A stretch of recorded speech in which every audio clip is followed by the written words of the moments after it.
Donc, nous allons partager 1 Corinthiens chapitre 1. Lisons à partir du premier. On va lire tout le chapitre 1, que le chapitre 1. On va lire que le chapitre 1.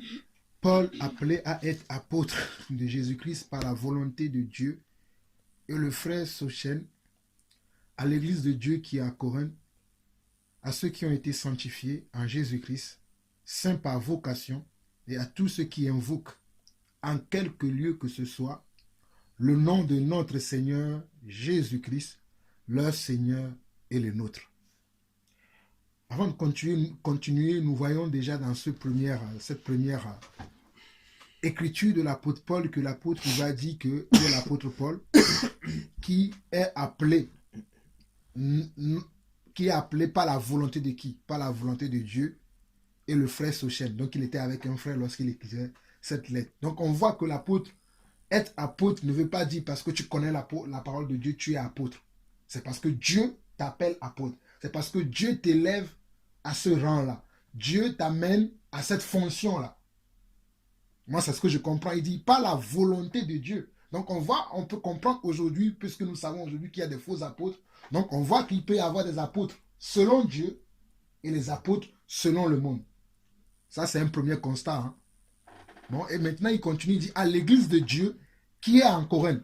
Donc, à l'église, il écrit à qui? Il écrit à l'église de Dieu. Donc, il peut y avoir l'église de Dieu et l'église des hommes. C'est-à-dire l'église que Dieu lui-même, il a bâtie. L'église où Dieu lui-même, il règne. L'église où Dieu lui-même, il domine. Ce n'est pas les hommes qui dominent avec leurs pensées, leurs propos, mais c'est Dieu lui-même qui règne dans cette église-là. C'est Dieu lui-même qui enseigne. Bon, ce n'est pas Dieu lui-même qui descend du ciel, mais il va utiliser ses apôtres, ses ministres qu'il a appelés, qui s'est choisi, qui s'est appelé lui-même, qu'il a formé peut-être dans le secret. Peut-être nous qui sommes autour de cette table aujourd'hui, nous sommes des ministres de Dieu. Peut-être nous le sommes déjà, ou bien dans l'avenir, c'est nous qui serons ces potentiels apôtres, peut-être évangélistes ou pasteurs ou docteurs ou prophètes, mais nous serons appelés par lui pour faire ce travail-là. Donc il y a un début de quelque chose et il y a aussi une fin. Donc l'apôtre Paul va écrire maintenant à cette église qui est comment? Selon la volonté de Dieu. Donc comprenons, c'est quelque chose sur lequel les gens ne font pas attention aujourd'hui, qu'il y a une église selon Dieu et une église selon le monde. Comme toi-même tu disais tout à l'heure, frère Bruno, que dans le monde, quand on voit aujourd'hui, la vraie église, celle qui est l'église de Dieu, est cachée des hommes. Mais ils voient que les églises des hommes aujourd'hui, l'église où tout le monde peut faire n'importe quoi. Comme tu disais tout à l'heure que tu étais dans l'église, mais tu ne peux pas partager tout avec les gens. Parce que chacun vient avec sa doctrine. Chacun vient avec son intérêt. Ce n'est pas l'intérêt de Dieu, ce n'est pas la pensée de Dieu qui domine dans cette église-là. C'est pour ça que les églises ne fonctionnent pas. Aux yeux du monde, ça fonctionne. Parce que tout le monde vient. Il y a 40 000 membres, il y a 50 000 membres. Aujourd'hui, il y a 50 000, demain il y a 100 000. Voilà. Après demain, il y a 1 million. On dit, oh, l'église s'agrandit. On dit l'église s'agrandit. Amen. L'église porte du fruit, c'est comme ça qu'on dit. Tout à fait, tout à fait. Mais est-ce que l'église porte le fruit selon Dieu? Selon Dieu. Parce que selon Dieu, c'est ce qu'on va voir même dans ce chapitre-là. On continue. C'est un premier constat. Hein. Moi, c'est comme ça que je partage toujours la parole de Dieu. C'est la parole de Dieu nous amène à nous poser des questions. Pour voir est-ce que nous sommes dans la chose de Dieu ou bien si nous sommes en dehors de la chose de Dieu. C'est ça. La parole de Dieu, c'est juste et comment un dictionnaire, une bibliothèque, un repère pour savoir où est-ce que nous en sommes. Est-ce que tu te retrouves dans ce que Dieu dit? Est-ce que tu te retrouves dans ce que Dieu veut faire? Est-ce que tu te retrouves là où Dieu se trouve? C'est ça les questions qu'on doit se poser. Et quand on continue, le verset 3, il dit que la grâce et la paix vous soient données de la part de Dieu, notre Père, et du Seigneur Jésus-Christ. Je rends à mon Dieu de continuelles actions de grâce à votre sujet pour la grâce de Dieu qui vous a été accordée en Jésus-Christ. Car en lui, vous avez été comblés de toutes les richesses qui concernent la parole et la connaissance. Regarde, la Bible est tellement... Nous ne lisons pas assez la Bible. On dit car en lui qui? En lui qui est Dieu. Nous avons été comblés de toutes les richesses. Il n'y a aucune richesse que nous n'avons pas. Toutes les richesses sont dans la parole. Il faut aussi comprendre la richesse selon Dieu. Ce n'est pas d'avoir ton compte en banque qui est rempli, bourré d'argent. Ce n'est pas aussi ça. Parce que quand tu vas dire ça à quelqu'un aujourd'hui qui n'a pas d'argent chez lui, tu lui dis qu'il a été comblé de toutes les richesses, il va dire, mon frère, arrête ton histoire là. Laisse la parole. Il dit ça, mais moi, mon compte, il est vide. Il faut comprendre la richesse selon Dieu. La richesse selon Dieu, c'est que tu as l'Esprit de Dieu en toi, que tu as la paix de Dieu en toi, que tu as l'amour de Dieu en toi, que tu as la faveur de Dieu sur toi, que tu as la bonté de Dieu avec toi, que tu as la grâce de Dieu avec toi. Quand tu as ça, ça vaut mieux pour toi d'avoir un compte bourré de fric, que si je veux parler selon le langage de ce monde. C'est ça la grâce de Dieu.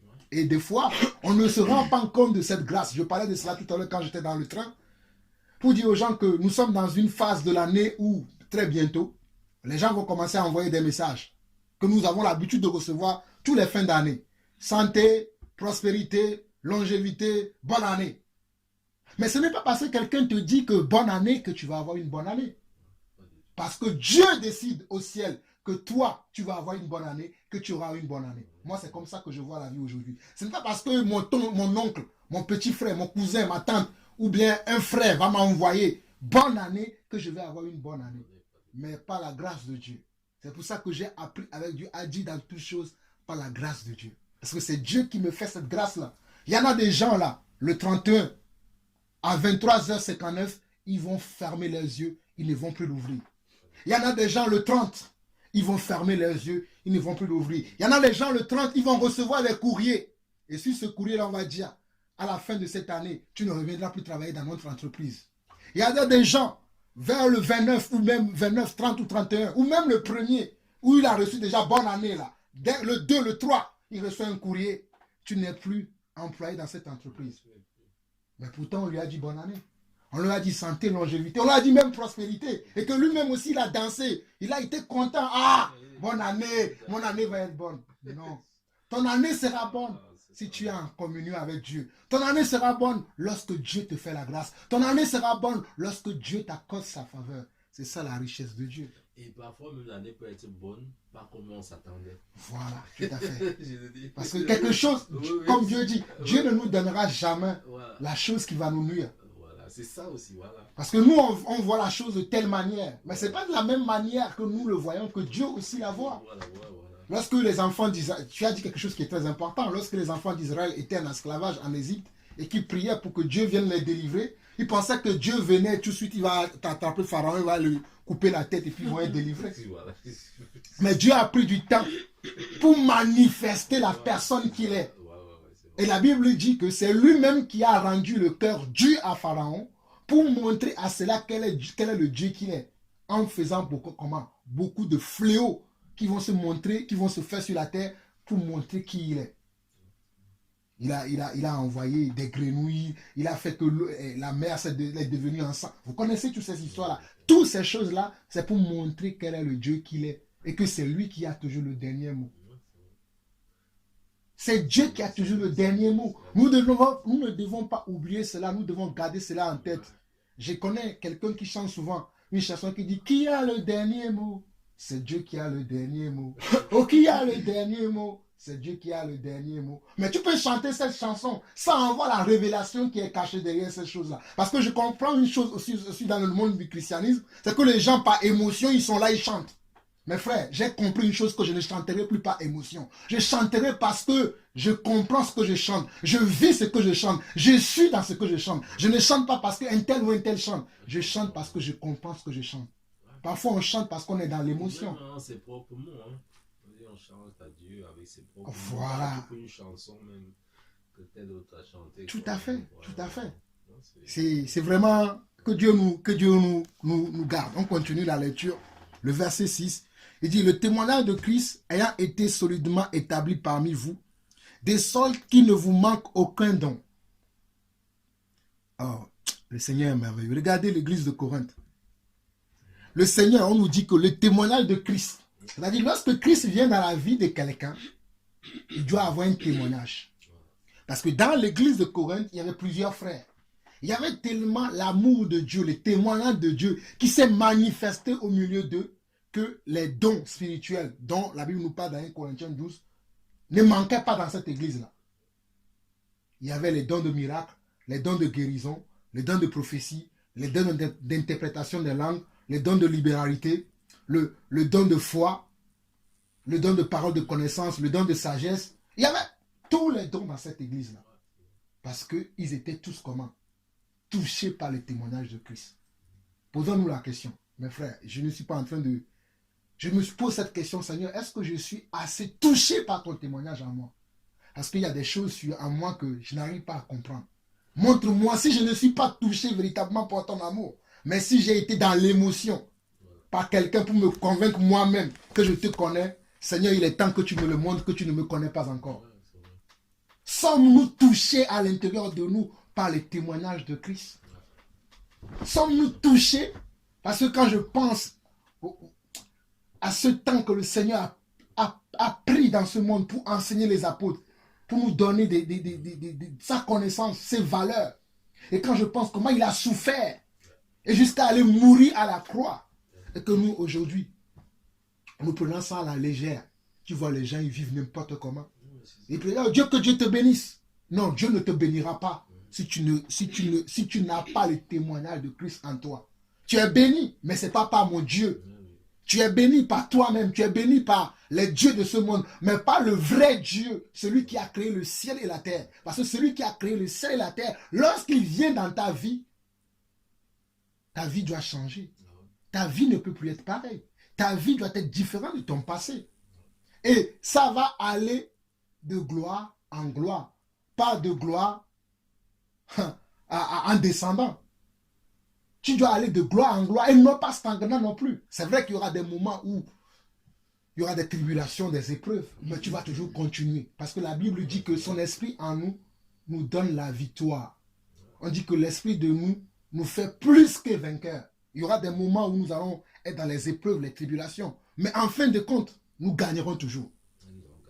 Nous gagnerons toujours. Un enfant de Dieu gagne toujours. Même si tu perds la vie, tu gagnes.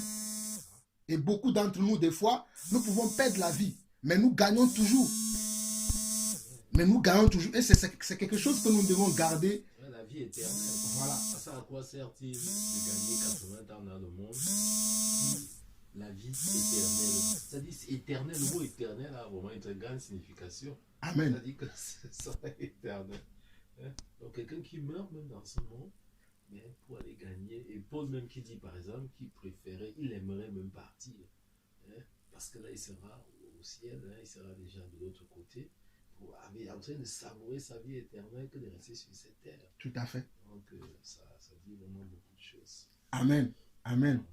Donc on voit dans ce passage-là qu'il y a beaucoup de choses à apprendre. Donc il dit au verset 7 que de sorte qu'il ne vous manque aucun don, dans l'attente où vous êtes de la manifestation de notre Seigneur Jésus-Christ, il vous affermira aussi jusqu'à la fin pour que vous soyez irréprochables au jour de notre Seigneur Jésus-Christ. Donc c'est le Seigneur qui doit nous affermir. Il dit, il vous affermira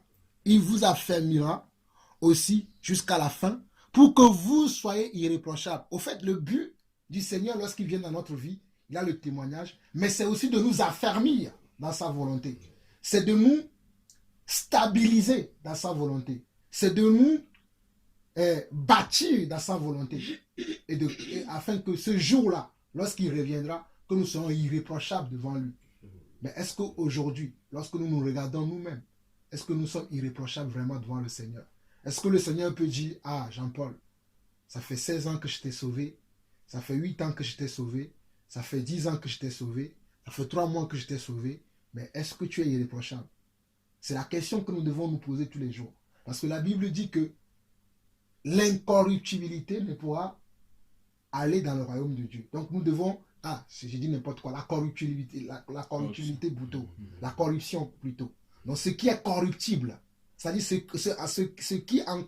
ce en quoi on peut trouver encore de la corruption, de l'animosité, quelque chose du monde, ne pourra rentrer dans le royaume de Dieu. Il nous faut devenir incorruptibles, alors que beaucoup d'entre nous, nous sommes encore corruptibles.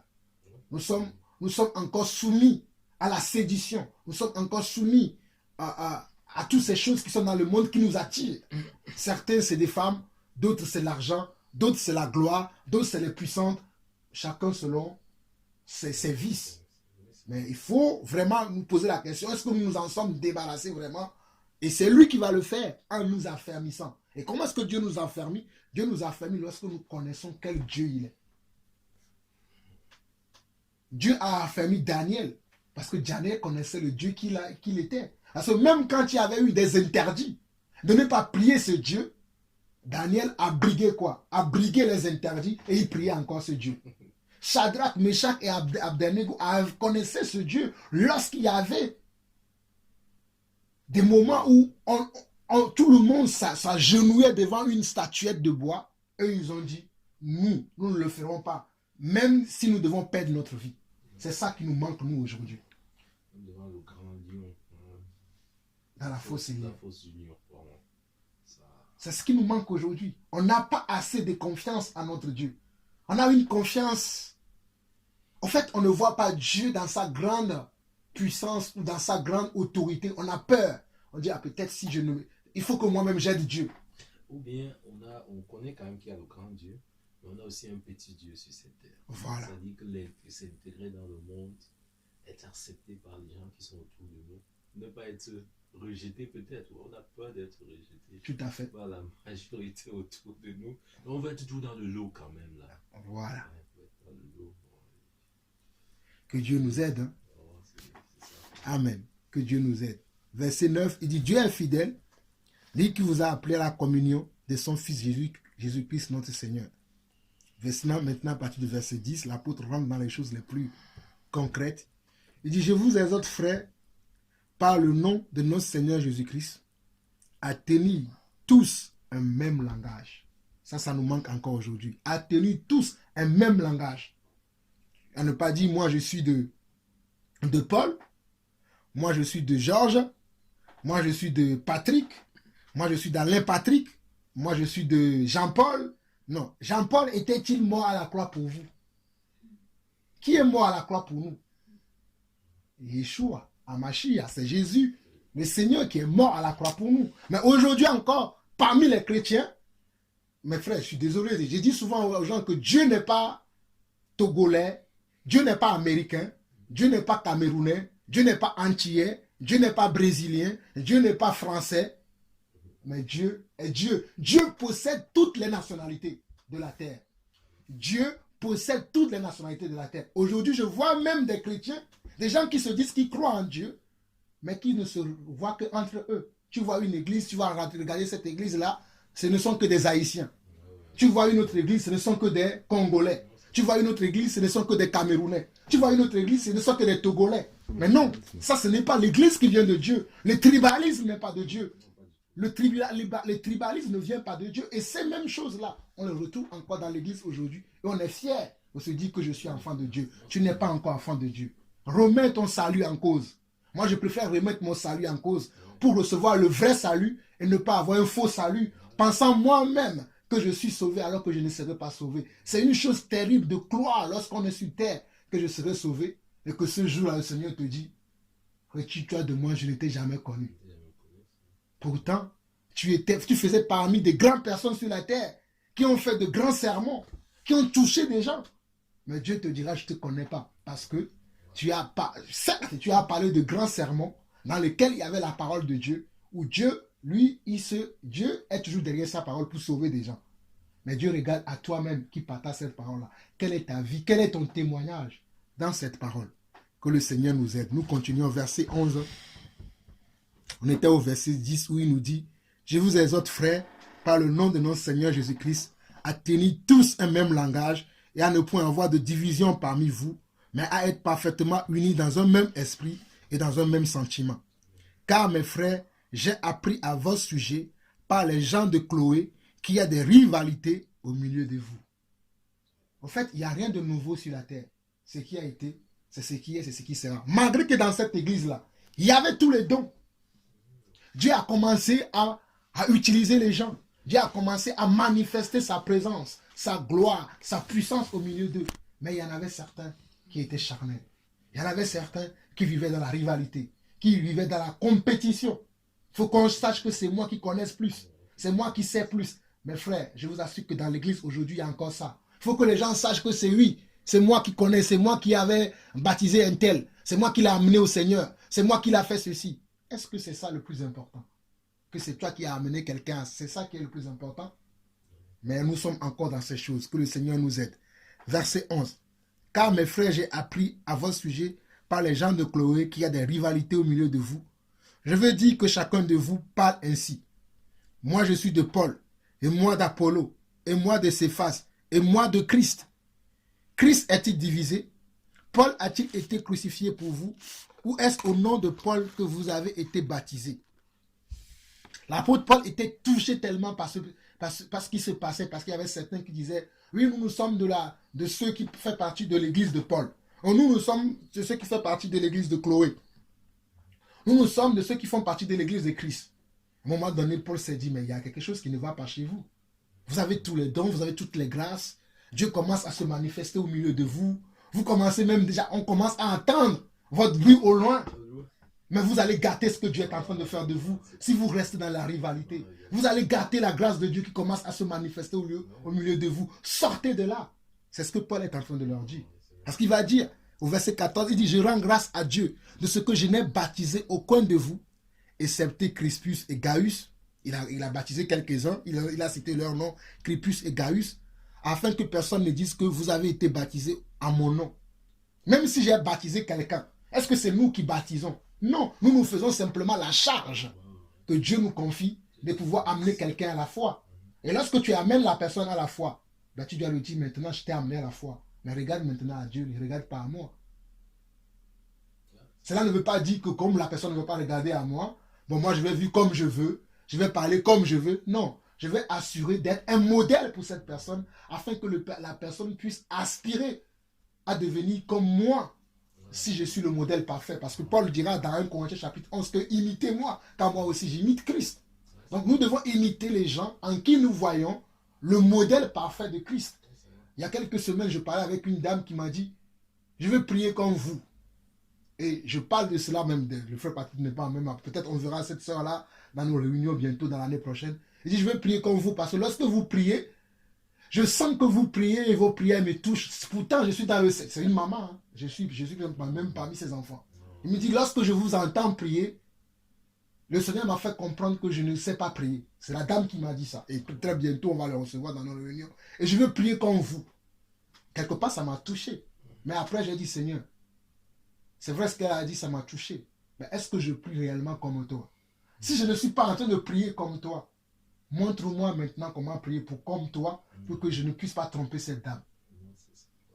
Je vous dis, j'ai fait cette prière à Dieu. C'est ça, c'est d'autant plus pertinent parce que dans ce qu'on fait ce monde, comme on dit dans la parole, que soyez rusés, hein, tout à que fait. soyez sages, hein, parce que le diable là, il tourne. Hein.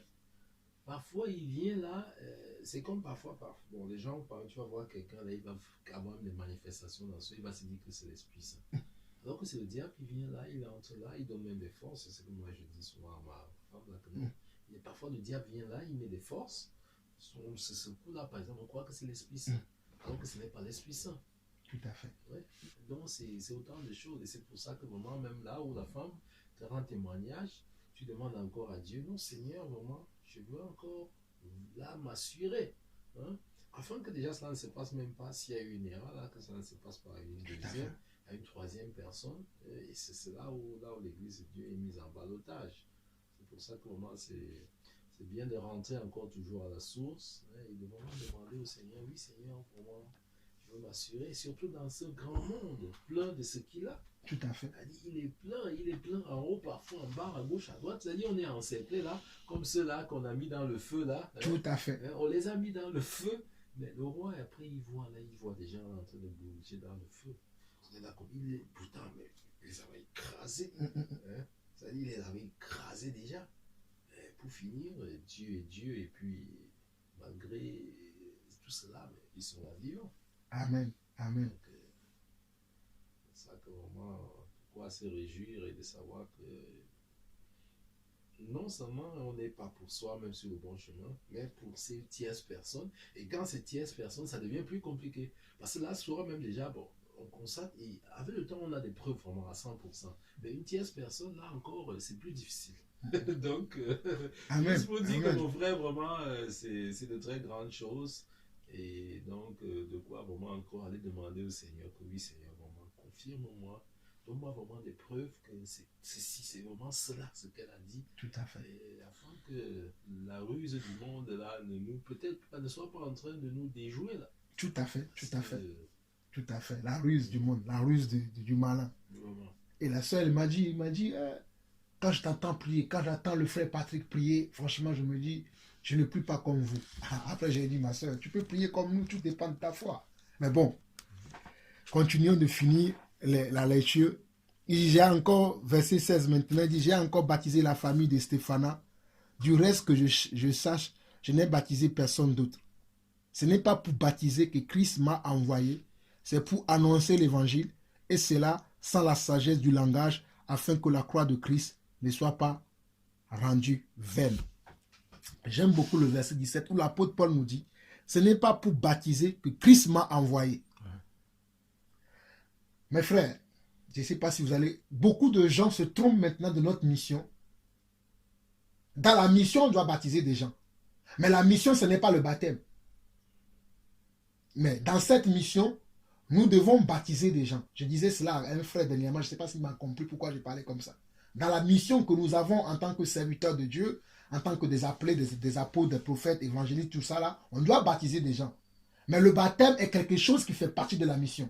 Mais la vraie mission, c'est que cette personne que je baptise, qu'il reste baptisé jusqu'au jour où Christ reviendra. Que cette personne-là reste dans la volonté jusqu'au jour où Christ reviendra. C'est pour ça que l'apôtre va dire, c'est pour annoncer l'évangile que Christ m'a envoyé. Sinon, allons, baptisons tout le monde au nom de Jésus et puis c'est bon. Tous sont sauvés. Mais ce n'est pas ça le problème. C'est que après le baptême, quelle est ta vie? Ta vie doit manifester quelqu'un qui a reçu le baptême de Dieu. Et si même Paul va dire dans Actes chapitre 26 que quand je prêche l'évangile, je prêche la repentance et la pratique des œuvres dignes de la repentance. C'est ça le message que Dieu nous a donné. C'est ça le message qu'on doit partager entre nous. C'est ça qu'on doit faire entre nous, entre frères. Tu vois un frère qui est en train de sortir de ça, tu vas l'appeler frère, viens. Viens. Non, notre évangile là, tu es en train de s'écarter. Oui, tu as baptisé, c'est bien, mais ce n'est pas que le baptême. Maintenant, il faut que tu dises à la personne que tu as baptisé, tu dois arrêter le vol, tu dois arrêter les mensonges, tu dois arrêter le convoitise, tu ne dois plus continuer à l'appeler frère et tu le laisses comme ça. Et lorsque tu commences à faire des choses comme ça, les gens vont commencer à dire, oh non, toi tu me juges, tu n'as pas l'amour. L'amour couvre une multitude de péchés. On va citer des versets hors contexte pour justifier notre vie de péché. Et c'est ce qu'on voit aujourd'hui. Et on doit dénoncer ces choses. On doit parler de ces choses. On doit être vraiment dans la volonté de Dieu. On doit mourir à nous-mêmes, mourir à nos sentiments, mourir à nos émotions. Moi, je n'ai plus peur aujourd'hui. C'est pour ça que des fois, les gens me disent que je suis dur. Mais moi, je prêche l'évangile. Je ne pense pas que je suis dur plus que Jésus-Christ. Hein. Mais quand je vois ce que Jésus disait aux gens, race de vipères, incrédules, mais ces gens-là, ils suivaient encore Jésus. Ils disaient parce que tu as la parole de vie. Mais aujourd'hui, lorsque tu vas dire quelqu'un, tu vas s'interposer dans la vie de la personne. Tu vas dire, mon frère, je n'accepterai jamais que tu fasses ça. Oh non, tu es quelqu'un, tu ne m'encourages pas. Je n'encouragerai jamais le péché. Ça, je prie que le Seigneur me garde, que je n'encourage jamais le péché, que je n'encourage jamais le mal, parce que le mal nous amènera dans la volonté de Dieu. Le mal nous fait sortir de la volonté de Dieu. Le mal nous fait, le mal fait que le diable ravit notre part dans le chemin dans lequel Dieu nous a mis. Et l'apôtre, il est bien clair. Il est là très près. Hein? On dit qu'il est là, il rôde. Amen. Ce n'est même pas qu'il est parti quelque part, il se repose un peu. Non, il est là et autour. Il est très organisé aussi. C'est-à-dire, parce que quand on dit, déjà Dieu avait pris Lucifer, il lui a donné tout. Mais un jour, c'est-à-dire, c'est comme un père, par exemple, qui prépare son successeur. Tout à fait. Il sait que non, quand je vais partir, c'est toi qui vas me remplacer. Mais ce successeur qui a déjà tous ses dons, qui a déjà reçu toutes les clés, autant de clés, mais le jour où il désiste, mais ce n'est pas facile. Il désiste et c'est cette force-là qui est donnée, améliorée même, arrangée, comment on peut dire, c'est-à-dire de génération, oui, de génération en génération, et s'améliore, on l'apporteront. Parce que Jésus dit, non, mais vous ferez même encore de plus grandes choses. Mais même le diable aussi le dit. Tout à fait. Donc, et le diable, il essaie d'arranger, d'organiser, il passe à la prochaine génération. Donc c'est pour ça que nous, aujourd'hui, en tant que chrétien, on doit comprendre que non, ce n'est pas évident. On doit toujours arranger, on doit organiser par rapport à ce que le diable aussi lui fait. De son côté, il s'organise, il est organisé, il est là, il tourne, cherche qui dévorer. Donc, si on ne fait pas attention, on ne peut pas s'en sortir. Tout à fait. Donc, le baptême, là, n'importe comment, bon, moi, je parle pour aussi te faire, pour te dire que moi, j'ai compris. Hein? C'est-à-dire que le baptême, on peut bien baptiser quelqu'un, mais on peut le baptiser et que demain, le diable le tire quand même de l'autre côté. Donc, normalement, on doit baptiser, mais on doit sacrer le terrain. On doit arranger pour que ça pousse bien. Tout à fait. Ça pousse toujours bien, pour que l'eau entre toujours davantage. Quand la pluie vient, là, ça ne coule pas, et ça n'entre pas sous la plante pour qu'elle continue à bien pousser. Donc, c'est ça, frère. Amen. Amen. On continue. Au verset 18, il nous dit, car la prédication de la croix est une folie pour ceux qui périssent, mais pour nous qui sommes sauvés, elle est une puissance de Dieu. Lorsque nous parlons de la prédication de la croix, lorsque nous parlons de Jésus-Christ, pour le monde, pour ceux qui ne sont pas sauvés, c'est une folie. Comme cette dame dont je vous rappelle dans le témoignage tout à l'heure qui m'a dit, qui vous a embauché à faire ce que vous faites dans le train là. Pour lui, c'est une folie de me voir comme ça. Elle me pose la question, tu fais ça tous les jours? Tu ne travailles plus, c'est ça ta vie? Je n'ai pas voulu trop rentrer dans le détail avec lui parce qu'elle ne comprendra pas. Parce que la Bible dit de ne pas jeter la nourriture au pourceau. Donc j'ai voulu répondre un peu dans sa logique pour lui dire 2-3 mots. Après je me suis dit je ne vais pas trop traîner avec elle. Je ne veux pas qu'elle j'ai quelque chose à faire. Donc on comprend que la prédication de la folie, la prédication de la croix est une folie pour les gens de ce monde. Parce qu'ils n'ont pas l'esprit de Christ pour comprendre cela. Mais nous à qui Dieu a fait la grâce, comme le frère disait tout à l'heure, mesurons vraiment cette grâce et ne foulons pas cette grâce au pied. Ne mettons pas cette grâce-là dans un, comme les gens mettaient ça le mettre dans un tiroir, le fermer. Non. Manifestons cela autour de nous. Manifestons cela, que ce soit par nos caractères, nos actions, partout où nous allons. Manifestons la prédication de la croix. Manifestons ça. Donnons envie aux gens de dire pourquoi lui il est comme ça. Ne serait-ce que ça va faire changer quelqu'un. Pourquoi lui il est comme ça? Pourquoi il ne fait pas comme nous? Il doit avoir un secret. Il doit avoir quelque chose en lui. Mais on ne le fait pas seulement, hein, mais Jésus lui a dit. Il n'a pas seulement dit que vous ferez. Il a dit que vous ferez encore de plus grandes choses. Amen. Parce qu'il y a des gens qui passent le temps à dire que non, bon, Jésus a fait cela, bon, oui, je veux aussi faire comme Jésus. Mais Jésus, il te dit que non, même comme tu veux faire comme moi, là, je te dis que tu peux le faire même plus que moi. Amen. Amen. C'est pertinent, quoi. Amen. Amen. C'est exactement ça. Si on s'adonne vraiment à Dieu, Dieu va nous surprendre. Et moi, je veux faire partie de ceux-là. Que Dieu m'a déjà surpris, hein, mais je ne suis pas encore assez surpris. Ah oui, je veux. Oh, mes frères, que Dieu nous aide. Verset 19. Aussi est-il écrit, j'ai détruit la sagesse des sages et je rendrai nulle l'intelligence des intelligents. C'est Dieu qui dit ça. Hein. Ceux qui se croient sages, Dieu dit qu'il va détruire leur sagesse. Ceux qui se croient intelligents, il dit qu'il va rendre nulle leur intelligence. Ceux qui ont bac plus 50, là, ils créent des choses dans le monde aujourd'hui. C'est eux qui ont le piédestal, qui ont mis en devant. C'est eux qui deviennent les metteurs en scène. Alors que le vrai metteur en scène, le vrai scénariste, le vrai producteur, c'est Yahweh, c'est Yeshua, Amash. C'est lui le grand metteur en scène. C'est lui qui met tout le monde en scène. Même Satan est au service de Dieu.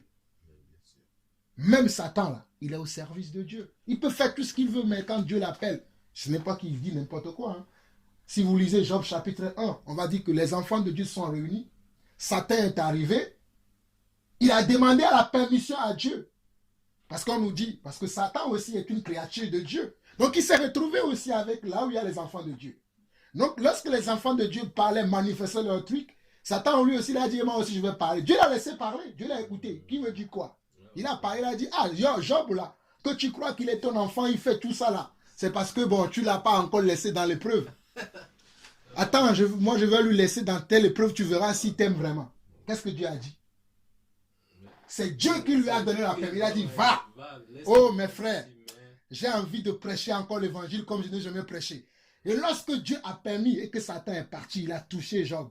Mais Job n'a pas résisté, Job n'a pas désisté Job a tenu jusqu'à la fin. C'est pour cela que nous ne devons pas avoir peur du monde dans lequel nous vivons. Oh, tel ne fera pas que j'ai mon CDI. C'est quoi un CDI même? Tel ne fera pas que j'ai mon travail, mes papiers, mes ceci. C'est Dieu qui peut faire que tu peux tout avoir.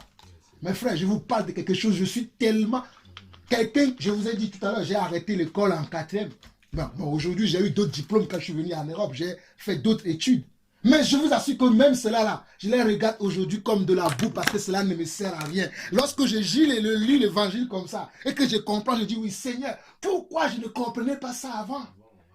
Mais bon, comme Dieu dit, chaque chose en son temps. Dieu sait pourquoi. Et lorsque je comprends maintenant, je me dis waouh, il n'y a plus rien qui va m'éloigner de cette parole-là.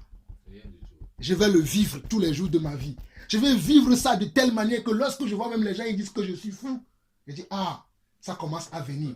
Si les gens ne se retrouvent pas en moi, ça veut dire qu'il y a quelque chose en moi qu'ils n'ont pas encore vu. Donc je suis sur le droit chemin. Je dois continuer encore pour aller jusqu'au bout.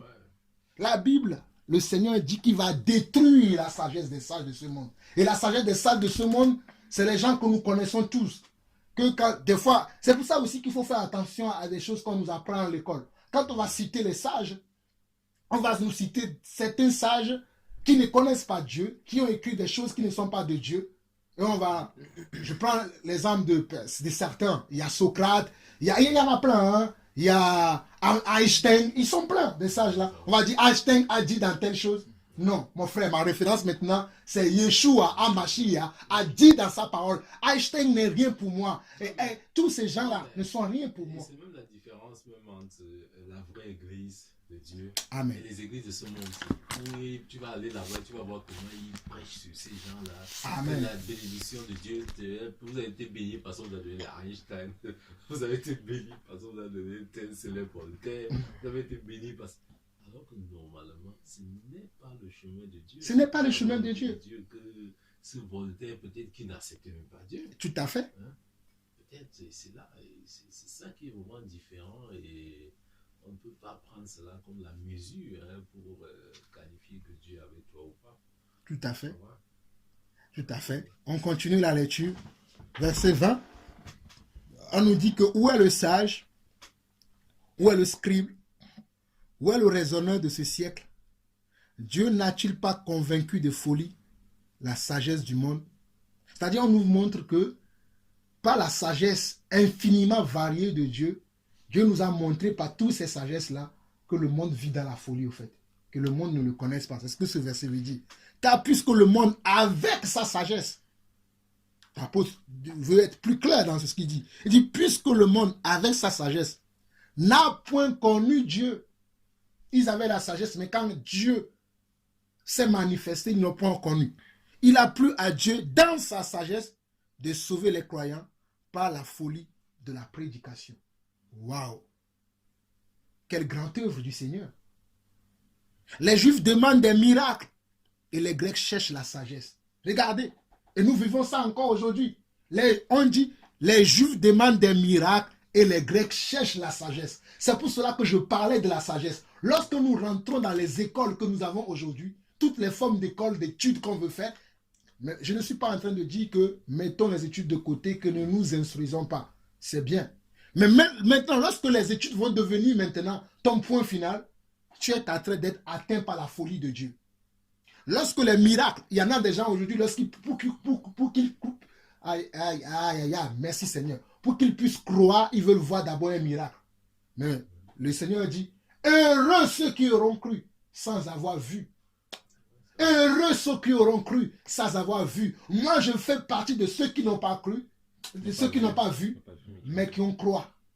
Jusqu'aujourd'hui encore, il y a beaucoup de choses que le Seigneur m'a promis, que je n'ai pas encore vu, ou que le Seigneur promet dans la parole, que je n'ai pas encore vu. Mais mes frères, je crois. Je crois tellement que même des fois, quand je vois certains, ils veulent me dire, tais-toi. Je ne les regarde même pas. Moi, je regarde à ce que je crois. Et ce que je crois, je le confesse. Je le confesse 1001 fois. Jésus-Christ est le chemin, la vérité et la vie. Jésus-Christ est le seul Dieu. Il est le seul Seigneur. Il est celui qui... C'est ça la vérité. Je le confesse tout le temps parce que la foi vient de ce qu'on entend. Et ce qu'on entend vient de la parole. Je répète tout le temps. Ça devient une rhétorique pour moi. Pour ne pas écouter le monde, pour que le monde m'intoxique. Pour ne pas écouter ceux qui ne croient pas. Il dit quoi? Les Juifs demandent des miracles. Aujourd'hui, les Juifs représentent quoi? Les gens qui sont dans l'église, mais qui veulent voir des miracles avant de changer. Tu n'as pas besoin de voir. Le fait déjà que tu sais qu'il y a un Dieu, c'est un miracle. Parce qu'il y a certains qui ne croient pas qu'il y a un Dieu. Tu vois, Dieu t'a fait la grâce que tu connaisses déjà qu'il y a un Dieu. Mais tu demandes quand même un miracle.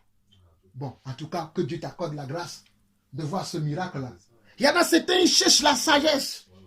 Il dit non, mais tout ce que tu dis là, démontre-moi réellement qu'il y a Dieu. Oui, tu dis pas de ça. Démontre-moi que tu as Dieu.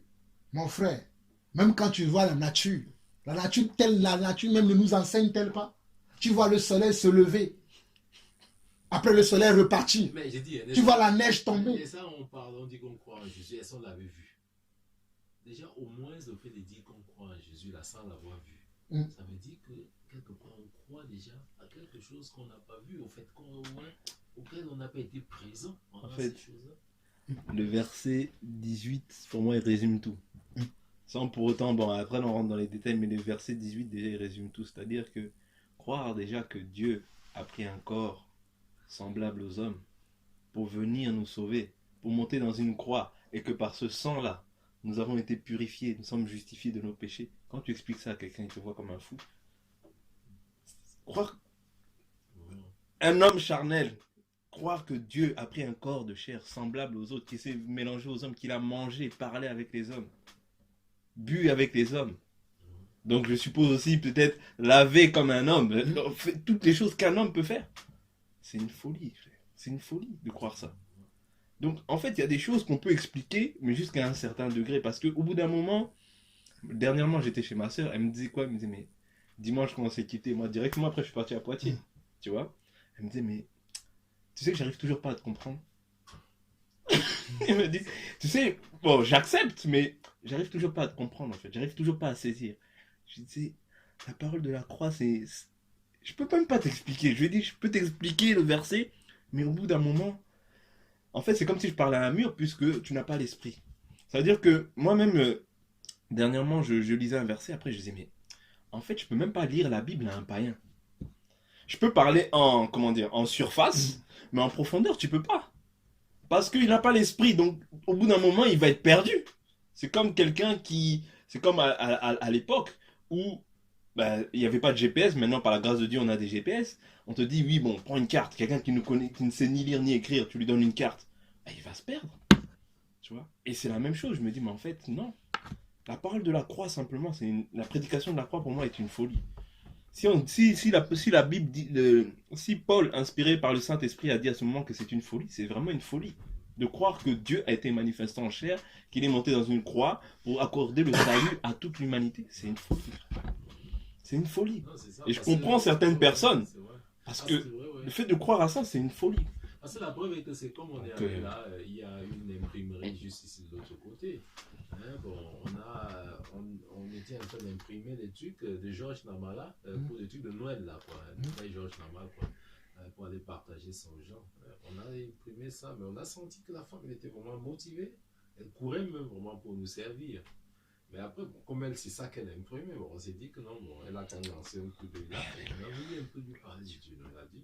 Directement, elle a cassé, elle a dit, moi, c'est athée. Ouais, elle a dit qu'elle est athée. Pourtant, vraiment, le temps que les petits secondes qu'on a passé ensemble, on sentait quand même, elle avait la joie qu'on soit ensemble ainsi. Hein. Elle a vu le truc, elle est restée aussi dans la joie. Bon, on a quand même commencé donc à parler de Jésus. Elle dit, non, moi, c'est athée. C'est juste pour dire que non, là, c'est vraiment pas évident hein, de parler de la chose de Dieu aux gens ici dehors. En fait, il y a cette barrière là que l'ennemi a mis dans les gens, hein, et c'est des choses de l'esprit. C'est des choses de l'esprit, c'est-à-dire les gens ne sont pas préparés et on leur a même prouvé qu'avec l'esprit du monde, qu'ils sont satisfaits. Hein. On leur a prouvé que c'est avec l'esprit du monde qu'ils sont satisfaits, qu'ils sont à l'aise, qu'ils connaissent quelque chose. Et qu'avec ce qu'on dit Dieu, ça ne sert pas. Ça ne sert pas. C'est cela. C'est pour ça que bon, dans les prières, on savait les prières. Il faut qu'on prie beaucoup. Pour que Dieu fasse tomber les écailles des yeux de ceux qui sont encore aveugles. Parce que la Bible dit dans 1 Corinthiens toujours, hein, dans le livre de Corinthiens toujours, que lorsque les cœurs se convertissent, c'est là où le voile est ôté.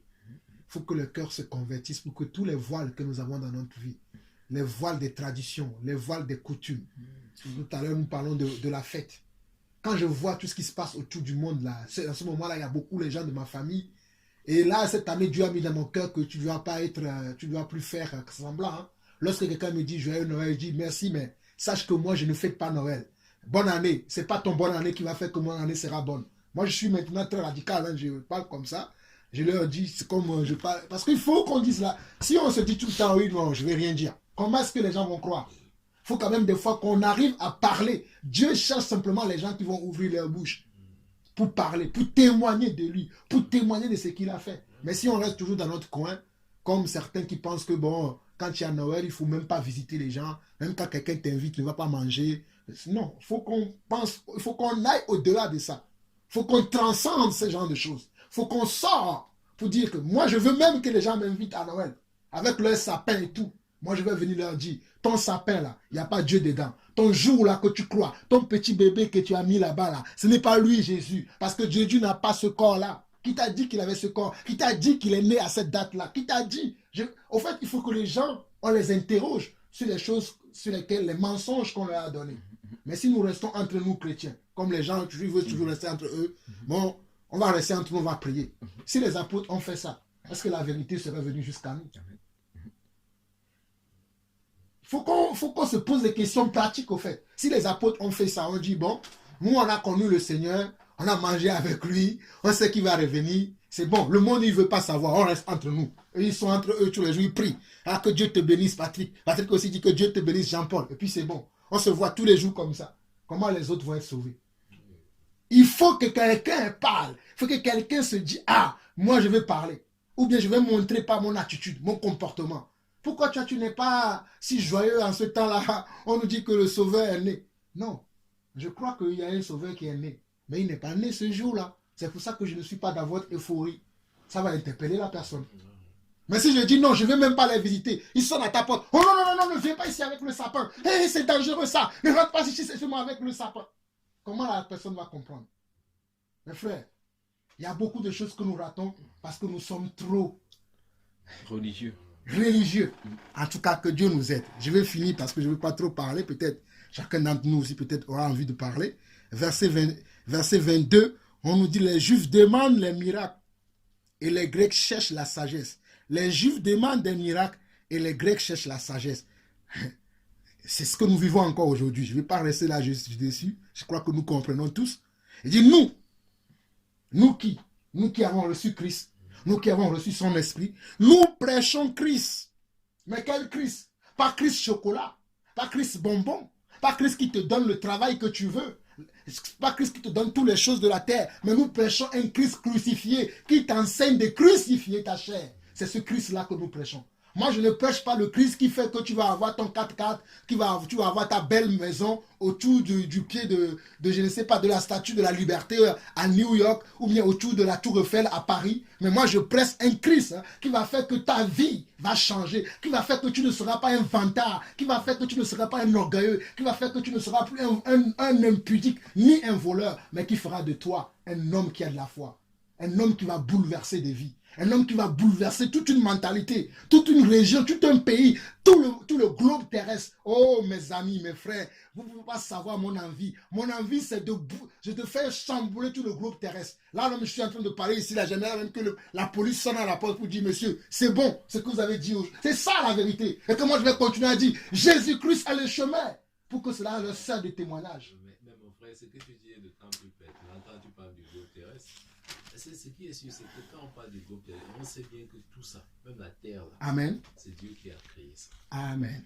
Et Dieu t'a créé à son image.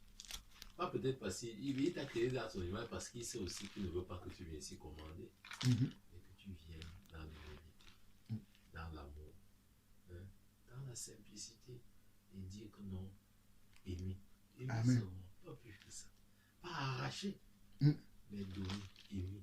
Avoir la joie de donner, avoir la joie d'aimer, avoir la soif de voir autrui, même dans la santé, dans la paix. Tout à fait. Dans la vérité. C'est ça Dieu. Amen. Amen. Mais il crée pourtant beaucoup de tout ce monde, tout ce globe, toute cette terre. C'est ça la richesse, quoi, la richesse de Dieu. Amen. Amen. Amen. On va finir. Il dit, mais puissance de... Verset 24.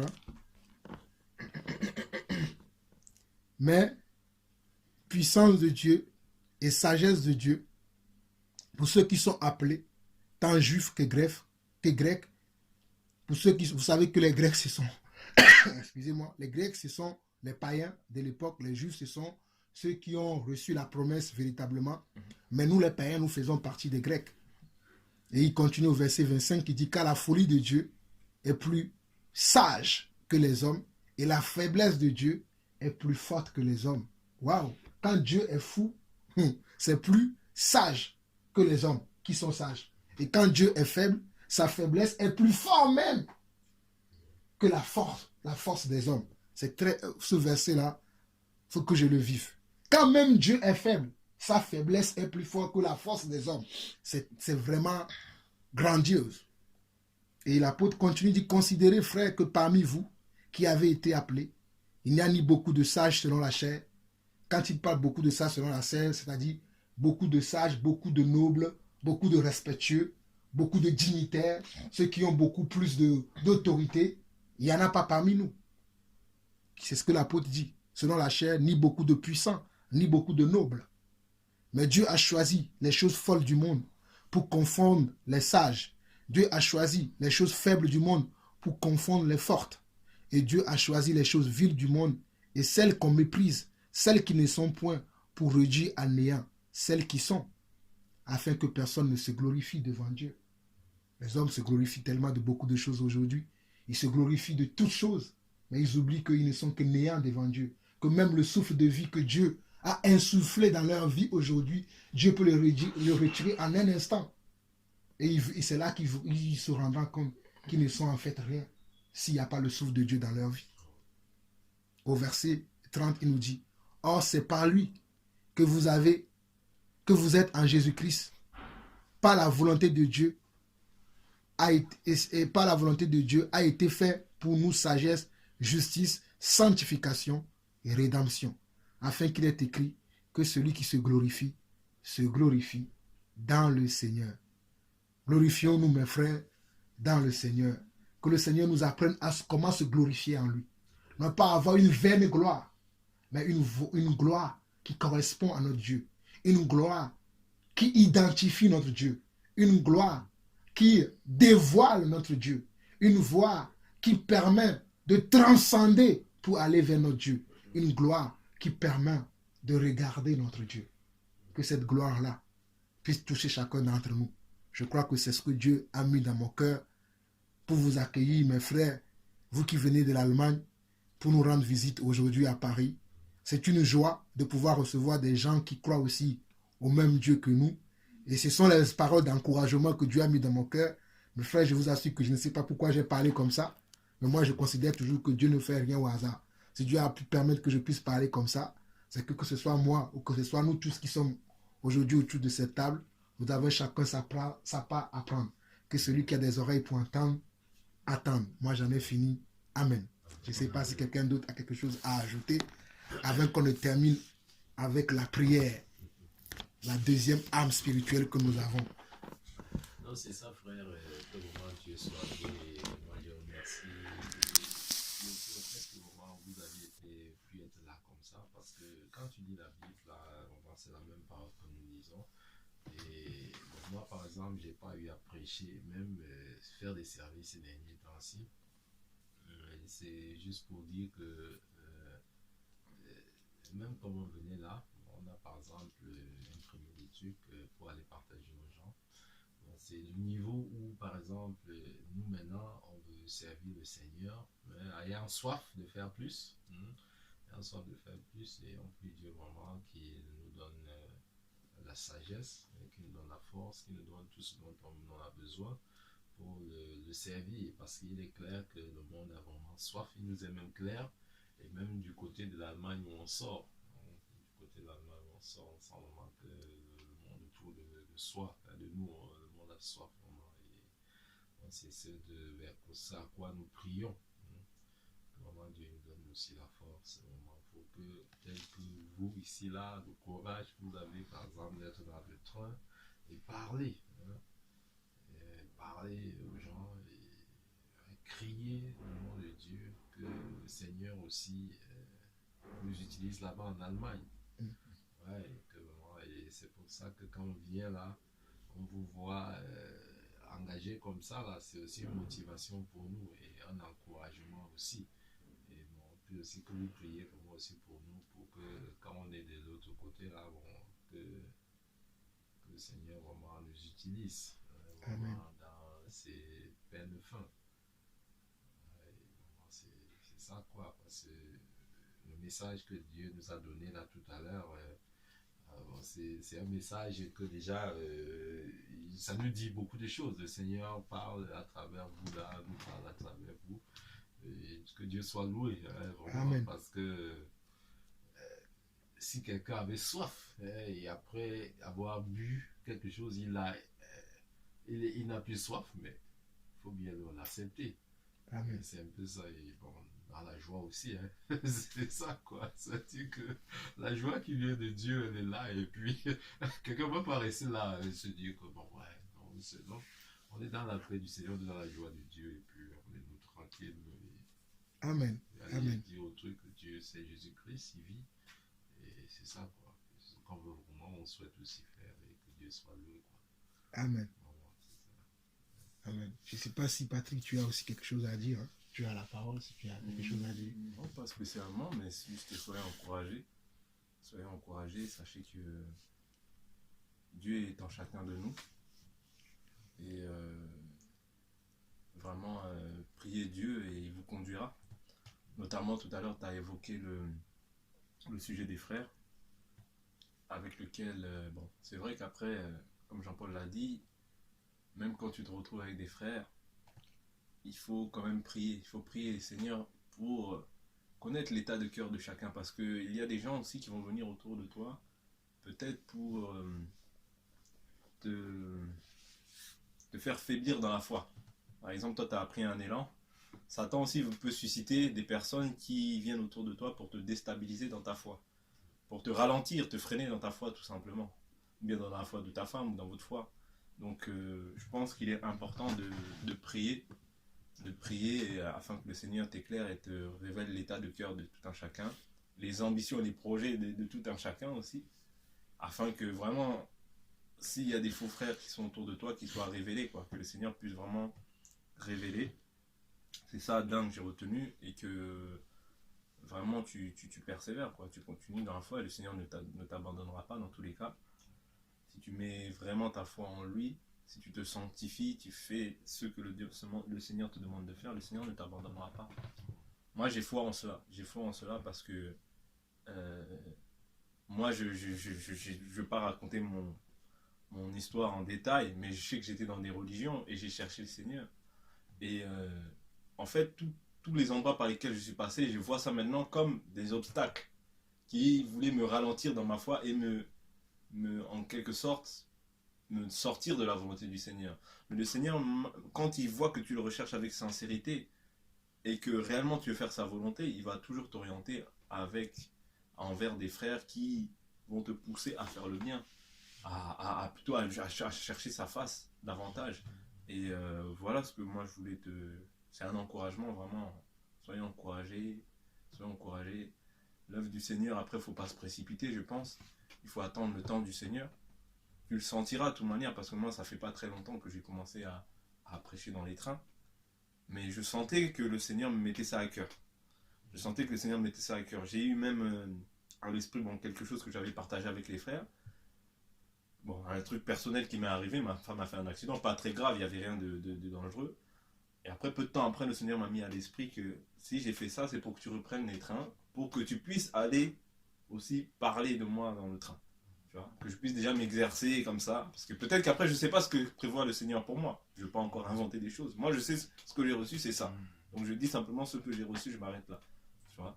Et si vraiment tu as quelque chose à cœur et que tu veux le faire, mets-le au pied du Seigneur. Et le Seigneur te conduira.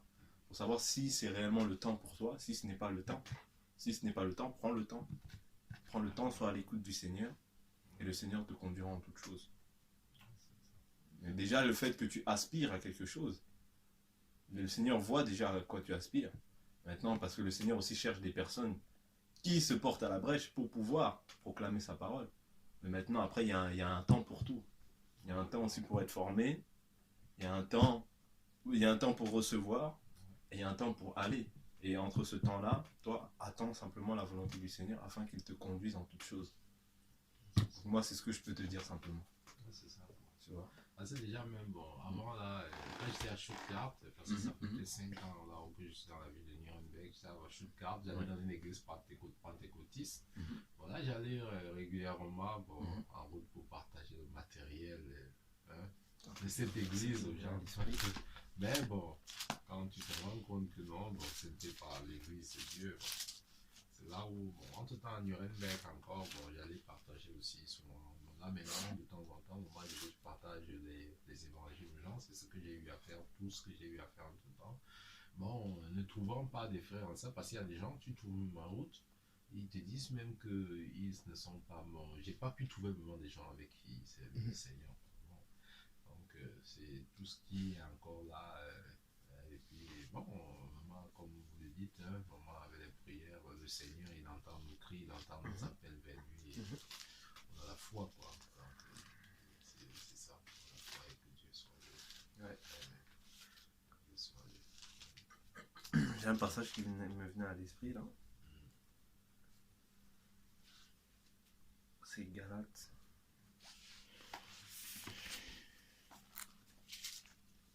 Non, même pas. Attends, c'est pas Galates, c'est Romain, je crois.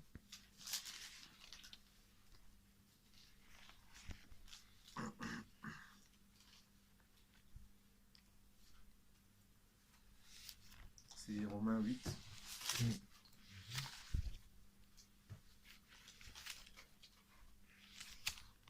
Romains 8, verset 14.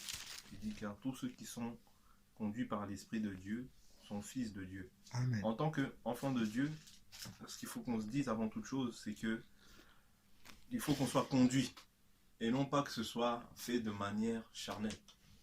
Tu vois, en tant qu'enfant de Dieu, il faut que tu sois conduit. Moi, je sais, parce que je sais que, par exemple, pour évangéliser, tout ça, au début, je voulais pas. Moi, je dis non, ça, c'est pas pour moi, ça. Je me dis, moi, je dis non. Je dis non, c'est pas pour moi.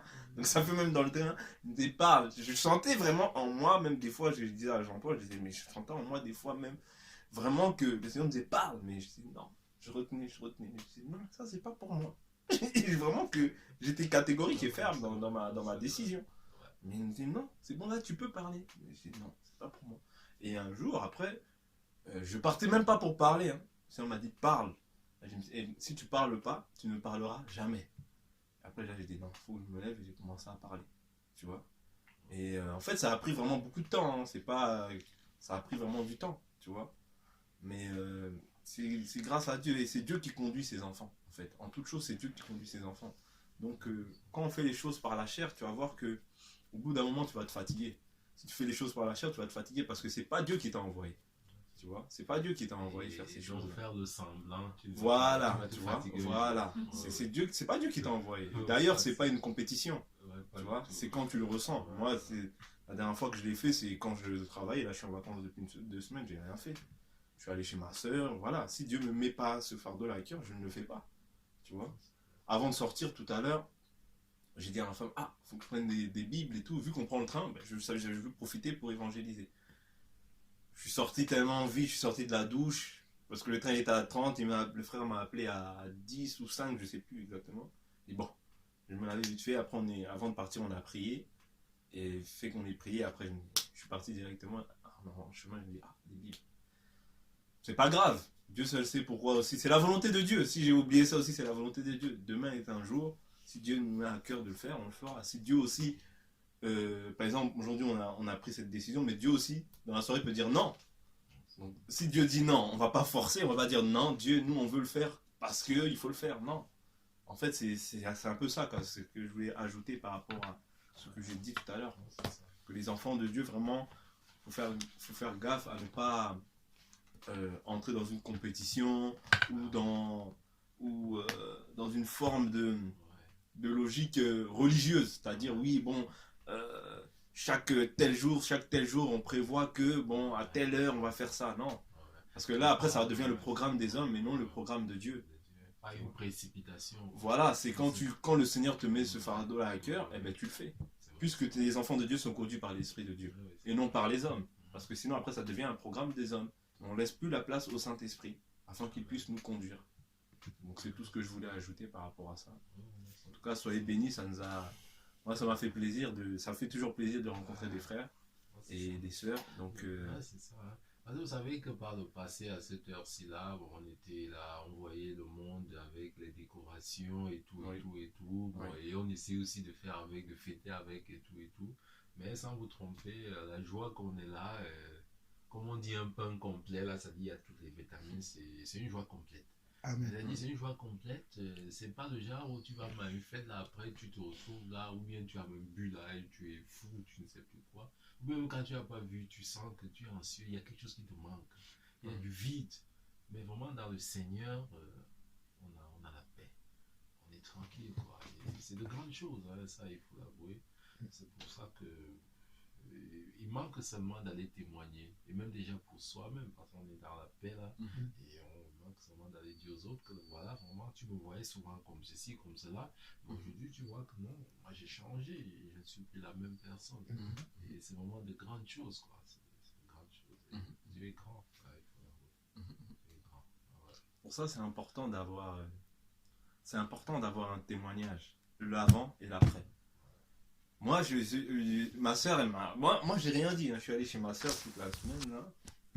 Elle commençait à me dire, oui, mais toi, avant, t'étais comme ça, tu buvais, tu faisais que des blagues, t'embêtais les gens, tu te moquais. Nanana. Donc, en fait, c'est elle-même qui commence à me relater ma vie ancienne, tu vois. C'est elle-même qui commence à me relater les faits de ma vie ancienne. Elle me dit, oui, mais si tu fais pas ça, toi, les gens vont forcément parler. Si toi, tu viens pas à tel truc, les gens vont forcément parler. Je dis, non, je peux venir, mais je suis pas forcé. Parce que je suis conduit par l'Esprit de Dieu, non par les hommes. Tu vois. Si Dieu ne me met pas à cœur d'aller, par exemple, à un mariage ou à une fête, je n'y vais pas. C'est pas une obligation, en fait. Tu vois. Mais c'est pas pour autant que je vais jouer le religieux à dire toujours oh non, non, non, j'y vais pas. Non, c'est pas ça le but. Au contraire, comme le frère disait tout à l'heure, au contraire, il faut aller vers les gens pour pouvoir parler, partager ta foi. Mais aujourd'hui, on voit qu'il y a beaucoup de gens qui ont peur de ça aussi, tu vois, qui ont cette peur de manifester, de proclamer leur foi, de peur d'être rejeté. Or que le Seigneur dira quoi? Dira que celui qui me témoignera, moi aussi je le témoignerai devant le Père. Celui qui me reniera, moi aussi je le renierai, tu vois. Et on n'est pas là pour... on est là pour, oui, on est là pour partager entre frères, mais cette nourriture-là, si elle s'arrête que dans le cadre des frères, en fait, c'est vain. Parce que si les apôtres auront fait ça, bon, on reste que entre nous, les 12. Bon, Paul, il est arrivé, bon, Paul vient, on reste que entre nous, mais l'évangile n'aura pas été propagé Non, pas du tout. comme il l'est actuellement. Mais même Tu vois. Jésus qui disait à sa mère Donc, que non, mais femme, hein, là où on lui dit, on demande de lui apporter le vin hein, pour elle, non, il dit femme, mais mon temps n'est pas encore venu. Mais Amen. le Père a utilisé ce temps-là. Hein. Le Père qui est au ciel a utilisé ce temps-là pour que Jésus, même comme Jésus, voyait que le temps de mais le Père, son Père, il a utilisé même ce temps-là pour faire de grandes choses. Donc c'est vraiment une preuve que non, on est là, on est ouvert et même là où on nous invite quelque part, il peut même être que Dieu veut qu'on y aille afin que sa volonté soit faite, afin qu'il touche aussi ces autres gens, ces gens-là. Ah oui. Donc, on part sachant que bon, on ne va pas fêter avec eux, mais sachant qu'on part pour leur donner un message. Ouais, bon, et même que le Seigneur, surtout comme le Seigneur nous guide, et surtout comme on est ouvert à son Esprit Saint, et c'est vraiment, c'est très important, quoi. C'est très important. Parce que dans c'est écrit dans la parole que Dieu a appelé son Fils vers lui, afin que nous ayons l'Esprit Saint, l'Esprit de vérité. Et il a dit à ses apôtres d'attendre, de sortir rien que quand ils auront reçu l'Esprit Saint. Donc c'est autant de choses pertinentes. C'est-à-dire qu'on est là, le Seigneur il est au contrôle. Donc il ne nous laisse pas seul, même quand on est là, on croit qu'on est seul. Mais là, on vous envoie son Esprit Saint afin que vraiment on ait un accompagnateur. Et c'est pour ça que, vraiment, même dans une situation où, comme ceux-là, les Abednego, ou bien, au fait, les frères, les amis, les frères de Daniel, là, ils étaient dans le feu. Ils n'ont pas eu peur. Rien ne leur est arrivé. Le roi, parce qu'il me dit que le roi dans le passé c'était encore plus fort là, qu'aujourd'hui. Mais même jusqu'à ils s'en sont sortis. C'est que des choses quoi. Le Seigneur il est là, il nous protège. S'il est avec nous, qu'est-ce qui peut nous arriver? Vraiment, c'est ça quoi, que des choses. Pour arriver à ce stade-là, il faut travailler. Hein. Parce que des fois, on aime lire des écritures comme ça et on pense que lui, il l'a fait. Non. Je pense qu'il y a un travail aussi qui se fait derrière. Tu vois, c'est comme la dernière fois, je partageais un songe que j'ai reçu d'Étienne. Voilà. Étienne, pour moi, il avait tellement une éloquence quand il parlait des choses. Il a parlé des récits anciens, des temps anciens, comment ça s'est passé avec Abraham, avec Isaac, avec Jacob, ensuite Moïse, comment voilà, toutes ces choses-là s'est passé pour arriver à Christ. Et voilà. Donc il avait tellement une connaissance de la chose, ça veut dire qu'on voit qu'il a pris son temps à méditer, tu vois, à prier aussi, sûrement. Peut-être à jeûner, on ne parle pas de tout ça, mais c'était sa vie, quoi. On voit que au travers de ces écritures, on peut percevoir la vie de consécration qu'il avait en fait envers le Seigneur. Et c'est pour ça que quand l'épreuve arrive, tu es prêt. Mais il ne faut pas oublier que on voit ces choses-là, mais nous, peut-être qu'on ne voit pas derrière. Tu vois, le derrière, ce qui se passe derrière. Ce qui se passe derrière, c'est pas comme ça. Hein. Non, c'est que tu dois te consacrer. Tu dois vraiment réellement tourner ta vie. Tu dois réellement te détourner du monde et consacrer ta vie au Seigneur afin d'arriver à ce niveau-là. 2 heures, 3 heures, 4 heures. Demain, quand tu dis 1 heure, 3 heures, 4 heures, 5 heures. C'est pas rien. Hein. C'est pas rien. Ouais, et puis après aussi. C'est pas rien. Quand on voit ces récits-là, c'est des récits qui doivent nous faire tilt. Ah, c'est vrai, il est arrivé à ce niveau de foi. Mais la foi, c'est vrai, on a reçu l'esprit. Certes, on a la foi. Mais après, c'est un cheminement. Tu dois travailler. Tu dois travailler. Tu dois travailler. Paul même dira je crois que c'est dans l'Épître aux Hébreux, il dit que je ne vous ai pas donné la nourriture solide parce que vous êtes encore charnel, tu vois. Je n'ai donné que du lait. Je vous ai donné que du lait. Mais celui qui en est au lait n'a pas encore la connaissance de Dieu. Donc, pour arriver à ce stade-là d'Étienne, de Shadrach, Meshach, Abednego, toutes ces choses-là, il faut passer du temps. Il faut se consacrer. Tu vois. Et c'est là où il y a beaucoup de gens qui font naufrage en fait. Parce que au niveau de la consécration face au Seigneur, les gens se disent il faut prier encore, il faut faire ci, il faut méditer. Bah oui. Non, mais parce que c'est ça la vie d'un enfant de Dieu. Le problème c'est qu'il y a aussi l'autre là qui t'attire. Justement. Donc, toi a dit que non, je ne viens pas vers toi. Je reste justement. Ici, là, et c'est là quoi, c'est la guerre même aussi. Justement, mais plus tu as de connaissances, oui. Moi je pense que plus tu as de connaissances, moins tu te laisseras séduire. Pas la connaissance charnelle, hein. Plus tu as d'intimité avec Dieu, Dieu va te révéler des choses dans le secret, et en fait tu grandis spirituellement parce que tu es en train de nourrir ton esprit. Tu vois, plus tu passes de l'intimité, du temps devant le Seigneur, au pied du Seigneur, et je pense que ça nourrit aussi ton esprit. Parce que c'est pour ça que Christ pouvait dire aussi aux autres, travaillez non en vue de ceux qui périssent, tu vois, de la nourriture qui périt.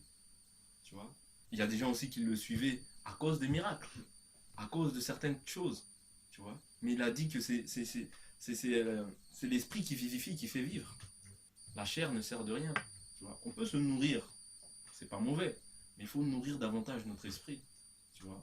Si tu te nourris simplement de nourriture physique comme ça, oui, c'est bien, mais nourris davantage ton esprit au travers de la parole, au travers de la prière, comme on parlait tout à l'heure, au travers des contraintes de jeûne.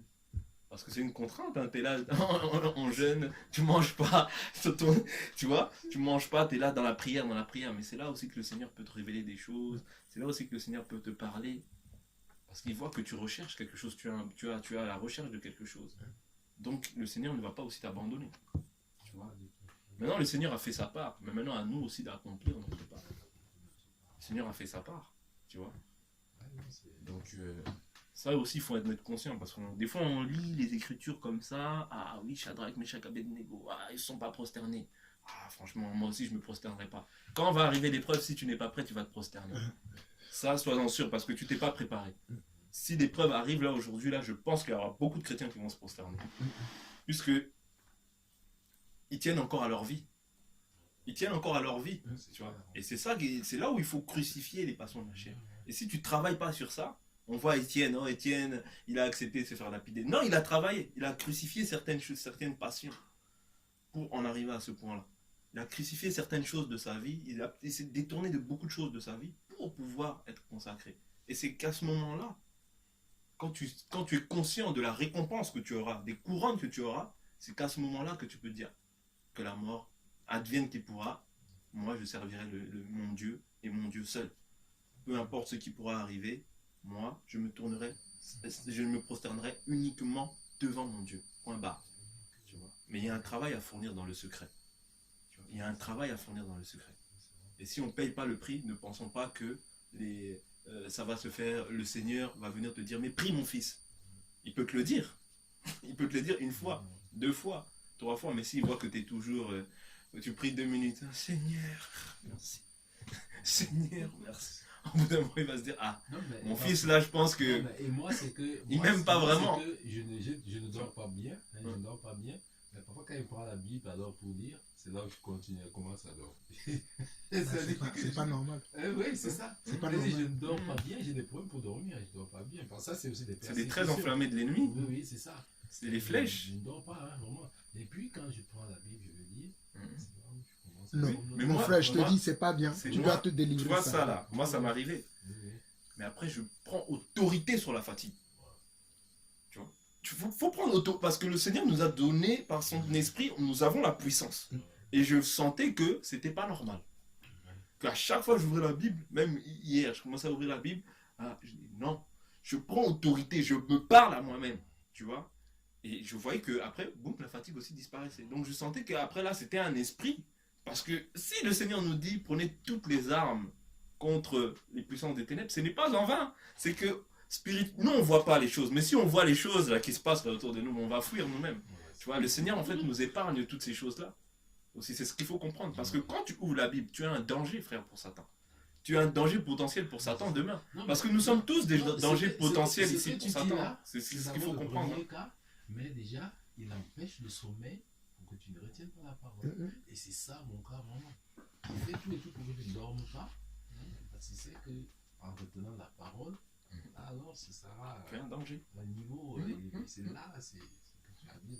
Tu as un danger Ah, ouais, potentiel. ouais, c'est ça. Le fait de ne pas- Parce que nous, tout tous les et tout, enfants tu de ne dors Dieu pas. sont un danger potentiel pour le royaume de Satan. Pourquoi? Parce que si tous les enfants de Dieu ont de la connaissance, déjà il n'y aura pas de rivalité, il n'y aura pas toutes ces choses-là charnelles que nous voyons. Tous les enfants de Dieu parleront. Si même chaque enfant de Dieu parle à une personne de sa famille, donc c'est une personne déjà qui est susceptible de susciter encore d'autres personnes et de les sortir. Tu vois un peu le cheminement? Tu vois un peu ce que ça peut faire dans le royaume de Satan? Si tu vas voir même peut-être des marabouts venir se repentir, comme au temps d'Actes des apôtres.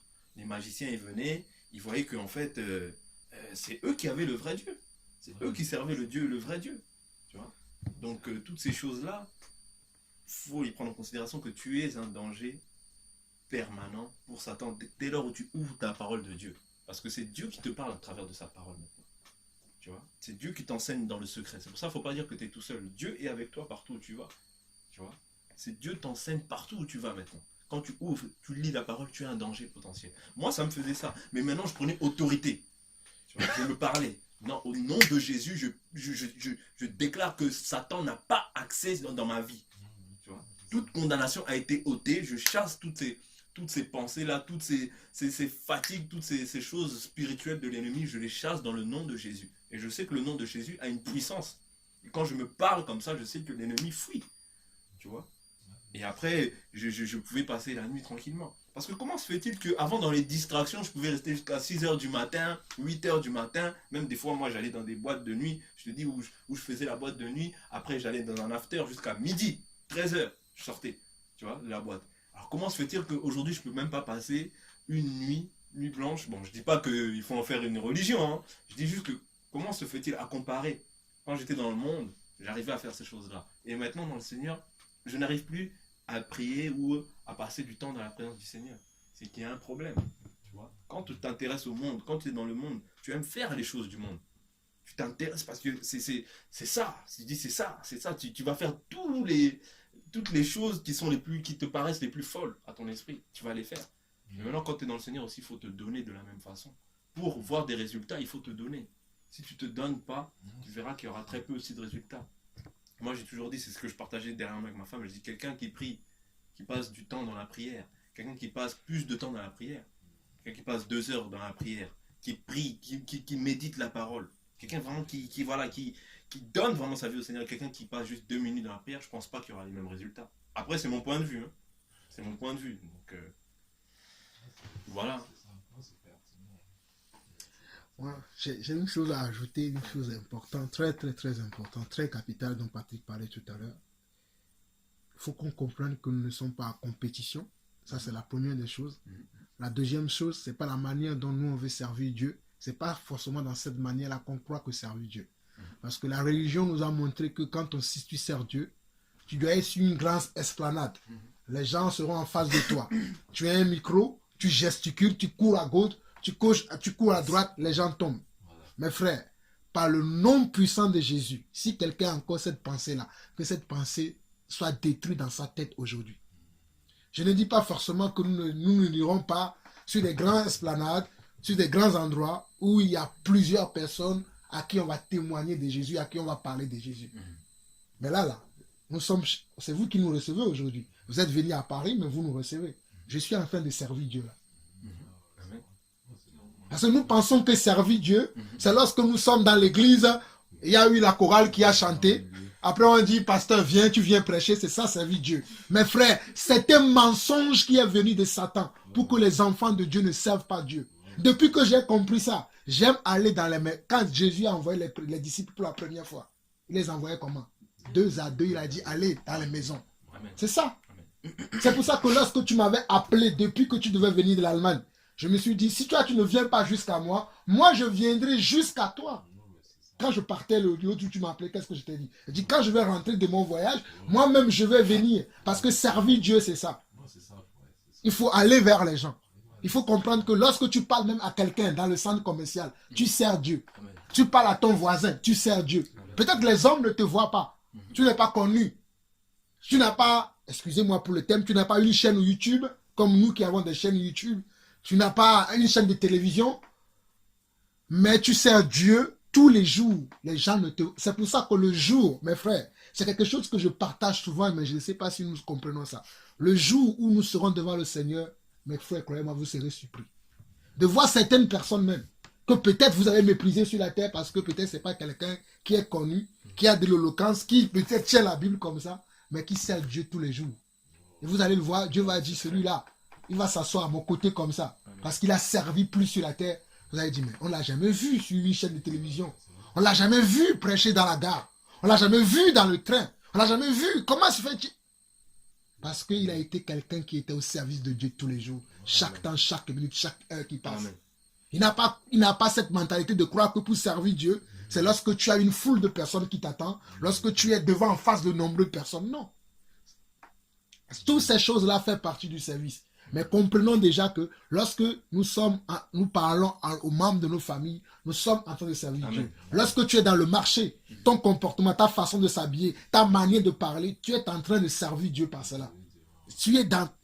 Ça dépend de la perception qu'on a du service de Dieu. Si tu penses que servir Dieu, c'est lorsqu'on te donne le micro dans l'assemblée. C'est lorsqu'on te permet dans l'assemblée de partager un verset. C'est à ce moment-là simplement que tu sers Dieu. Tu es complètement à côté. Parce que Paul allait de ville en ville, de maison en maison. Les apôtres aussi, ils allaient de ville en ville, de maison en maison. Moi, si je viens mon frère, je te laisse le temps où tu vas me dire, Jean-Paul, je t'invite à Nuremberg. Tu me verras, je viendrai comme tu m'as vu là. Simple, avec mon sac à dos, ma bouteille d'eau, mais je serai au travail. C'est ça l'évangile. Ça ne doit pas être l'année prochaine, mon frère. Ah, j'ai dit, quand ça en vient, tu m'invites. Là-bas, là, il y a la place, hein, n'importe comment, il ne peut pas manquer la place pour passer nuit. Hein. Il y a la place. Mon frère, même donc, si, moi je suis quelqu'un, je suis simple. Donc, le jour où il y a, c'est ça, hein. Même si c'est le mois. Tout ce qu'il y a, c'est que moi, par exemple, maintenant, là, bon, mais essayez même là, tout puis voyager. Parce que là où j'habite, là, par exemple, maintenant, là, normalement, je sors tôt le matin pour aller et je rentre tard. C'est même pas normal. C'est-à-dire que je quitte de Nuremberg, là, je vais à Munich. Hein. Ouais, et bon, chaque jour, là, pour travailler, c'est pas une courte distance. Hein, donc, je sors aussi tôt, je rentre tard. Ah, c'est ça. Ouais. Vraiment, mais qu'à cela ne tienne, vraiment, ce serait beau, là, si vous pouvez, parce que, vraiment, quitter d'ici Paris aujourd'hui, mais Nuremberg, là, ce n'est plus aussi long comme, c'est pas plus un long trajet comme par le passé. Donc, vraiment, aujourd'hui, on a les possibilités de nous poser, parler n'importe comment, là, donc, mais nous avons le temps, hein, ça, il faut l'avouer, ça ne va pas durer. Ah, moi Même j'ai ça le y est, temps. qu'on quitte, là, on parle ensemble, là. Moi, j'ai le temps. Ça dépendra de Je vous. vous assure, ouais, ça, il faut On peut venir passer 2, 3, 4 jours avec vous. Je ne peux pas aussi vous tromper, il y a le travail. Ça, il faut l'avouer. Je veux dire, pour le Seigneur. Il y a le travail. Il y a le travail partout. C'est pas le travail qui manque. Il y a le plein emploi. Il y a c'est le royaume dans lequel il n'y a pas de chômage, au fait. Dans le royaume de Dieu, il n'y a pas de chômage. Mais il faut avoir des bons cœurs. Comme le frère a dit tout à l'heure, il faut écouter la voix de Dieu. Il ne faut pas faire parce que un tel fait, il faut que moi aussi je fais. Il faut qu'on voit que moi aussi je fais. Non, moi je ne fais pas les choses comme ça. Je ne fais pas parce que je vois un tel qui fait, il faut que moi aussi je fasse pour que les gens sachent que moi aussi je fais. Non. Mais bon, moi je suis déjà dans ma mission parce que il y a eu un temps où Dieu m'a appelé, il y a eu un temps où il m'a formé, me parlant de moi-même. Hein. Je ne peux pas témoigner de quelqu'un d'autre. Moi je sais que je suis déjà dans ma mission. Et je sais que Dieu m'a appelé à prêcher l'évangile. Et que j'irai pas prêcher dans le monde entier. J'y vais déjà. Prêcher dans le monde entier. Je sais que ce n'est pas encore fini. Je ne suis même pas à 1/1000 de ce que Dieu m'a montré que je peux faire avec lui. Je ne suis même pas encore 1/1000 de cela. C'est pour cela que je remets toujours ma consécration. Comme le frère disait tout à l'heure, je me consacre beaucoup pour le Seigneur. Non pas pour paraître l'homme le plus spirituel, mais pour accomplir ma mission. Comme le frère a dit, lorsqu'il y a un appel, il y a aussi une préparation pour l'appel. Après ça, je ne vais pas rentrer trop dans les détails, parce que si Dieu t'a appelé, c'est des choses que Dieu va t'enseigner. Quelqu'un qui est appelé à servir Dieu, on ne peut pas l'enseigner. On va lui dire des choses, on peut lui donner des choses pour le mettre sur le chemin. Mais le vrai enseignement, la vraie école, c'est avec Dieu qu'on le fasse. Parce que si c'est avec les hommes, tu auras la révélation d'un homme. Lorsque l'homme va s'éteindre, toi aussi tu vas s'éteindre. Mais si c'est Dieu qui t'enseigne, lorsque même l'homme va s'éteindre, toi tu ne s'éteindras pas parce que tu as reçu de la bouche de Dieu. Même de l'esprit. Amen. Les choses Amen. qui ne se passent pas dans les cours que dans certaines églises, les ICC là, où on organise les universités de trucs d'enseignement biblique. Tout à fait. Tout à fait. Les gens peuvent quitter de partout, ils viennent dans une université biblique et tout ça, non. Dieu, il enseigne, il te donne, c'est ce message que va donner à tel, va donner à ces gens. Il donne à travers son Esprit Saint, à travers sa parole. Mais c'est quelque chose qu'il donne. C'est pour ça qu'on parle de l'Esprit Saint. Tout à fait. Et un Esprit Saint qu'on ne voit pas. Donc c'est quelque chose qui a vraiment beaucoup de force, de puissance, mais pas quelque chose qu'un homme peut normalement s'en occuper. C'est Dieu qui s'en occupe et il prend son Fils unique vers lui. Et il dit que non, avant de sortir, déjà il dit même qu'avant de sortir, je vous donne, bon, bien sûr que Jésus, quand il était sur terre, il a commencé, mais qu'à cela ne tienne, hein, Dieu donne, il y a cette parole, il y a la Bible, qu'on doit lire et étudier, comme vous le disiez tout à l'heure, là, tout le temps, régulièrement. Et en étudiant, en lisant et en cherchant à comprendre, Dieu nous parle à travers ce chemin-là, ce message-là. Et là, on est en train de se préparer. Et donc, que Dieu soit loué vraiment, quoi. Amen. Amen. Je pense que je vais juste arrêter l'enregistrement parce que nous, quand on partage, on enregistre toujours pour faire partager à d'autres personnes. C'est ce que tu reçois souvent ou c'est ce que tu as vu sur la chaîne YouTube. Pour si cela peut bénir d'autres personnes. C'est dans ce but-là qu'on le fait. Ce n'est pas pour nous montrer que nous sommes meilleurs pour que ce soit. C'est dans le but d'édifier d'autres personnes. Donc, mes frères, vous qui nous suivez par Internet, je vais pouvoir arrêter cet enregistrement. On va prier. Vous n'avez pas besoin d'écouter notre prière. Donc, que Dieu vous bénisse. Et surtout que nous apprenons tous à aimer Dieu. Donc nous étions avec nos frères qui sont venus de Nuremberg, d'Allemagne, le frère Bruno et son épouse. Donc nous avons partagé un peu avec eux. Et que Dieu soit béni. Passez une très bonne fin d'année. Même si nous ne sommes pas dans cette année, je vous souhaite quand même de passer une bonne fin d'année. Que Dieu vous bénisse et à très très bientôt mes frères. Bye.